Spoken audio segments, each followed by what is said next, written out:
दो ननदों में फंसी भाभी। कनक के ससुराल में उसकी सास साधना के साथ दो ननद राधा और मीरा भी रहती हैं। कनक और उसका पति मिहिर जॉब करते हैं और घर की ज़रूरतों को पूरा करने में लगे रहते हैं। लेकिन राधा और मीरा को इससे कोई फर्क नहीं पड़ता कि उनके भाई भाभी पूरा घर चला रहे हैं और उनकी माँ उनकी शादी की फिक्र में घुली जा रही है। दोनों ननद मनमौजी है। एक दिन कनक अपना फ़ोन मिहिर को दिखाते हुए कहती है, मिहिर ये देखो ना, मुझे ये साड़ी बहुत पसंद आ रही है। मैं काफ़ी दिनों से सोच रही हूँ इसे लेने के लिए। अभी बुक कर देती हूँ। नहीं कनक, रहने दो। तुम्हारे पास है तो सही इतनी सारी साड़ियाँ। अब क्या साड़ियों की दुकान खोलोगी? तो क्या हुआ, मेरे पास एक भी ऐसी साड़ी नहीं है। देखो ना कितना अलग सा डिज़ाइन है इस साड़ी का और कितनी सुंदर है। प्लीज़ लेने दो ना। देखो कनक, पैसे बचाना सीखो। हमारे घर में दो दो जवान लड़कियां बैठी हैं, उनकी शादी करनी है। अगर ऐसे ही फिजूल खर्ची करते रहे तो बस हो गई दोनों की शादी। इतने में राधा और मीरा बाहर से आती हैं। हाय भैया। हेलो भाभी। अरे कहाँ से आ रही है राधा मीरा की जोड़ी? भैया हम शॉपिंग करने गए थे। हाँ बहुत मज़ा आया। मैंने तो अपने लिए 3 नई ड्रेस खरीदी है। मैंने तो 2 ही ड्रेस ली है, पर हाँ साथ में मैचिंग ज्वेलरी भी ले ली। देखो ना कितनी सुंदर है। राधा और मीरा की शॉपिंग की बात सुनकर कनक ने अपने पति को घूर कर देखा और गुस्से से वहाँ से चली गई। मिहिर उसके पीछे पीछे उसे मनाने जाता है। अरे कनक सुनो तो, मेरी बात सुनो, प्लीज रुको तो कनक। मुझे नहीं सुननी आपकी फालतू की बकवास। जाकर अपनी बहनों की ज्वेलरी और ड्रेस देखो। कनक मिहिर की एक बात नहीं सुनती और वहाँ से चली जाती है। अगले दिन कनक सुबह सबके लिए नाश्ता बनाकर ऑफिस के लिए तैयार होती है। सभी एक साथ बैठकर नाश्ता कर रहे थे, तभी राधा कहती है, भाभी ये क्या रोज रोज एक ही तरह का नाश्ता बनाती हो? मुझे नहीं खाना ये सब। मुझे भी नहीं खाना ये बोरिंग नाश्ता। मैं बाहर से कुछ अच्छा सा ऑर्डर कर देती हूँ। मेरे पास इतना समय नहीं है कि तुम सबकी फरमाइश का खाना बनाती रहो। अरे बहू, इसमें फरमाइश की क्या बात है? रोज रोज एक जैसा खाना खाने का मन नहीं करता तो थोड़ा अलग खाना बना लिया कर बहू। हाँ तो अपनी बेटियों से बनवा लिया करो ना थोड़ा अलग। बहू कुछ कहा क्या तूने? नहीं माँ जी, मेरी क्या हिम्मत जो मैं कुछ कहूँ। मेरा मतलब मैंने कुछ भी नहीं बोला।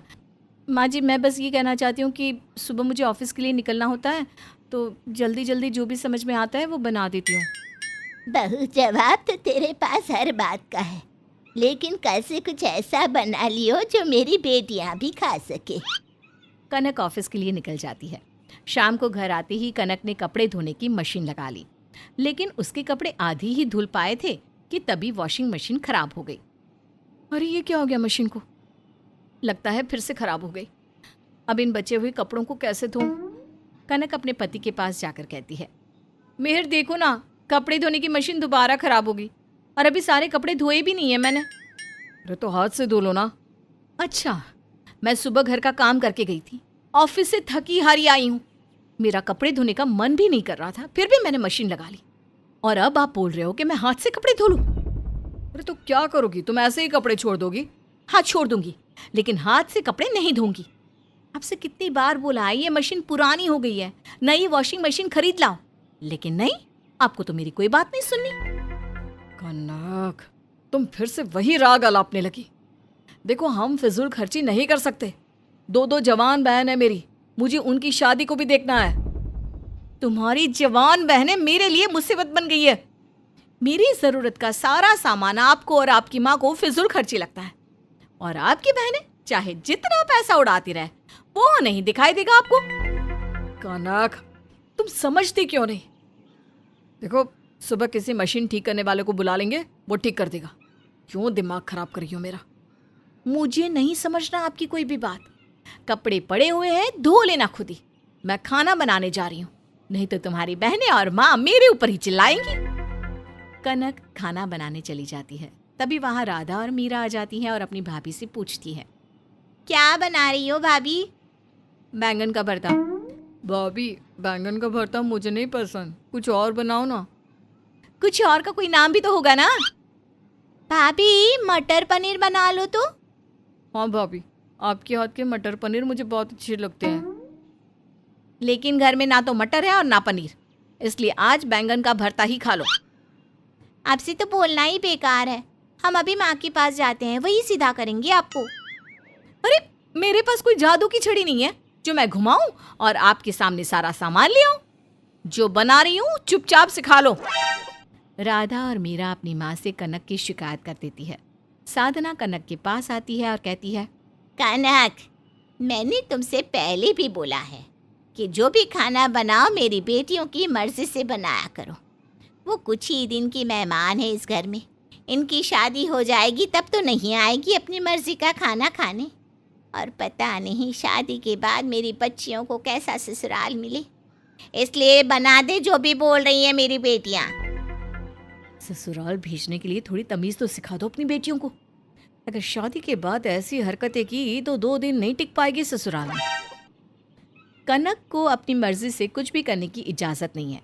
एक दिन कनक अपने लिए कान के झुमके लेकर आई तो सभी लोग झुमके देखकर उसे कहने लगे, कनक, तुम्हें बोला है ना मैंने कि ये फालतू का सामान मत खरीदा करो। बहू, कभी दूसरों की बात भी सुन लिया करो। तुमसे सब मना करते हैं लेकिन तुम्हारे मन में जो आता है तुम वही करती हो। माँ जी, आज तक आप लोगों ने मेरे मन की करने कहाँ दी है? हमेशा अपनी ही तो चलाते हो। मैंने कान के झुमके क्या खरीद लिए, आपने तो मेरे ऊपर अदालत बिठा दी।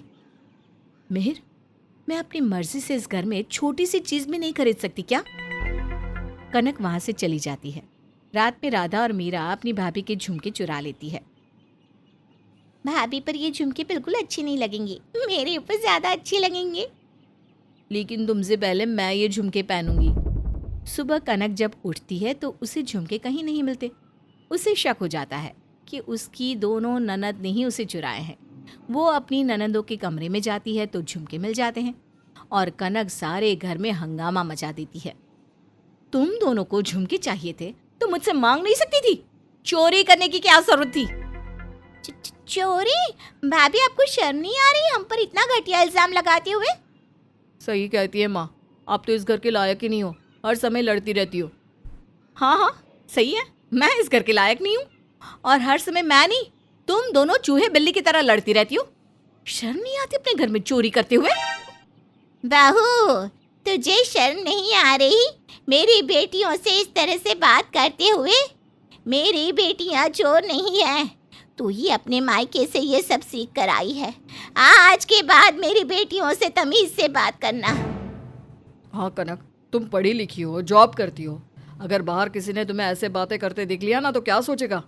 राधा और मीरा तुम्हारी ननद है, उनके साथ अच्छी तरह बर्ताव किया करो। कनक की कोई गलती नहीं थी, फिर भी सारा घर उसे ही सुनाकर चला गया। सबने उसे खूब खरी खोटी सुनाई। फिर क्या था, कनक ने भी ठान लिया जो उसके साथ जैसा करेगा वो भी वैसा ही करेगी। भाड़ में गया ससुराल और भाड़ में गए ससुराल वाले। इन लोगों की मर्जी के बिना मैं सांस भी नहीं ले सकती और ये सब मुझे इतना सुना रहे हैं।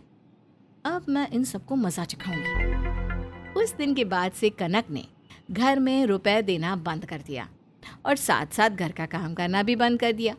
एक दिन साधना ने अपनी बहू से कहा, बहू, तूने ऑफिस से आकर खाना नहीं बनाया? बहुत देर हो गई है, खाना बना ले। आपकी दोनों लाडली बेटी घर में पड़ी पड़ी क्या करती रहती हैं? उनसे बनवा लीजिए, मैं नहीं बना सकती। आज ऑफिस में बहुत काम था, थक गई हूँ मैं।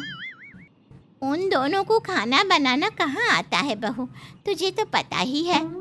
हाँ माँ जी, मुझे अच्छी तरह से पता है कि उन दोनों को खाना सिर्फ खाना आता है, बनाना नहीं। आप उनकी शादी करना चाहती हो, कब सिखाओगी खाना बनाना? उनका ससुराल भी मेरे ससुराल की तरह हुआ तो जिंदगी खराब हो जाएगी दोनों की। कनक अपने कमरे में चली जाती है। वहाँ मिहिर उससे कहता है, कनक, ये तुमने इतनी सारी साड़ियाँ कैसे ले ली? तुमसे कितनी बार बोला है पैसे बचाना सीखो, लेकिन तुम हो के सुनती नहीं हो। अरे दोनों बहनों की शादी करनी है। आपकी बहनें हैं, आप ही सोचो उनकी शादी के बारे में। आपकी बहनों के चक्कर में ना तो मैं अपनी ज़रूरतों और ना ही खुशियों के साथ समझौता कर सकती, और वो भी ऐसी बहनें जो 1 नंबर की चोर और बदतमीज हैं। साधना का पूरा घर उसकी बहू और बेटा मिलाकर चलाते थे। अब कनक ने तो सास को रुपए देना बंद कर दिया और मिहिर की कमाई से घर चलाने में बहुत मुश्किल हो रही थी। सुबह नाश्ता करते वक्त राधा और मीरा बोलने लगी, माँ, मुझे ये नाश्ता नहीं करना, आप आलू के पराठे बनाओ ना। हाँ माँ, बना दो ना। चुपचाप से जो मिला है खा लो, नहीं तो कल से ये भी नहीं मिलेगा। एक तो तुम्हारी भाभी ने पैसे देना बंद कर दिया है, ऊपर से तुम्हारी फरमाइश है कि खत्म होने का नाम ही नहीं ले रही। साधना अपनी बहू और घर के खर्च को लेकर बहुत परेशान रहने लगी। उसे इस सब से निकलने का बस एक ही रास्ता सूझा कि वो जल्द से जल्द अपनी दोनों बेटियों को इस घर से विदा कर दे, तभी उसके घर की सारी परेशानी टल सकती है। राधा, मीरा, जल्दी से जाकर तैयार हो जाओ, तुम्हें देखने लड़के वाले आ रहे हैं। माँ, आपने हमसे बिना पूछे लड़के वालों को क्यों बुलाया? ऐसा क्यों किया आपने? हमें अभी शादी नहीं करनी है, अभी तो हमारी खेलने की उम्र है। तुम दोनों को मेरे हाथ से मार नहीं खानी तो चुपचाप जाकर तैयार हो जाओ, और अच्छी तरह से तैयार होना। राधा और मीरा तैयार हो जाती हैं। उन्हें देखकर साधना सोचती है, अगर लड़के वालों ने हाँ कर दी तो 1 महीने के भीतर भीतर दोनों के हाथ पीले कर दूंगी, बस फिर मेरी सारी जिम्मेदारी खत्म। और साधना ऐसा ही करती है। वो अपनी दोनों बेटियों की शादी कर देती है, जिसकी वजह से कनक को बहुत राहत मिलती है और वो सबके साथ पहले की तरह हंसी खुशी रहने लगती है।